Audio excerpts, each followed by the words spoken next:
Hello friends, welcome back to my channel.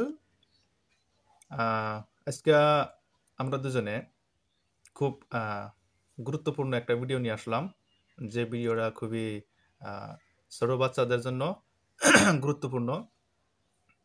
আর ছোট বাচ্চারা খুব সহজে ইংরেজি শিখতে পারবে। আজকে কিছু কিছু ট্রিক্স যেগুলো দিব একদম ইজি, সেই ইজি ট্রিকে আজকে আমরা ইংরেজি শিক্ষা দেব।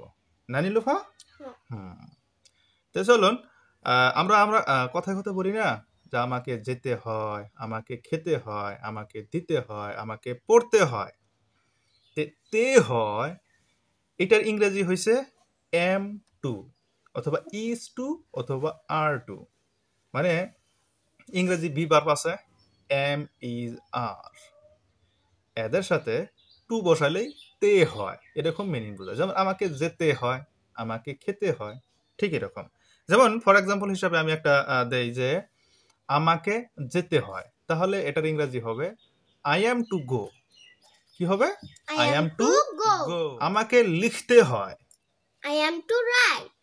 আই অ্যাম টু রাইট মানে হইতেছে আমাকে লিখতে হয়। আমাকে হাঁটতে হয়, I am to walk. I am to walk মানে আমাকে হাঁটতে হয়। আমাকে খেলতে হয়, I am to play. I am to play. I am to play মানে হইতেছে আমাকে খেলতে হয়। তোমাকে খেলতে হয়,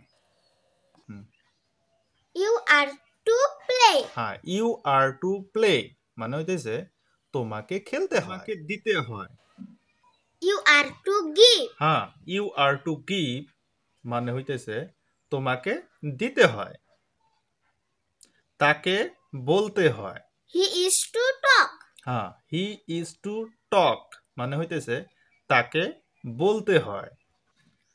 তাকে শুনতে হয়, He is to listen. হ্যাঁ, হি ইজ টু লিসেন তার মানে হইতেছে তাকে শুনতে হয়।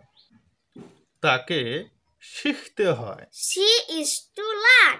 হ্যাঁ, শি ইজ টু লার্ন। এই ক্ষেত্রে যদি মেয়ে মানুষ হয় তাহলে বলবা শি ইজ টু লার্ন, আর যদি পুরুষ মানুষ হয়, ছেলে মানুষ হয়, তাহলে কি বলতে হবে? He is to learn. তার মানে হইতেছে তাকে শিখতে হয়।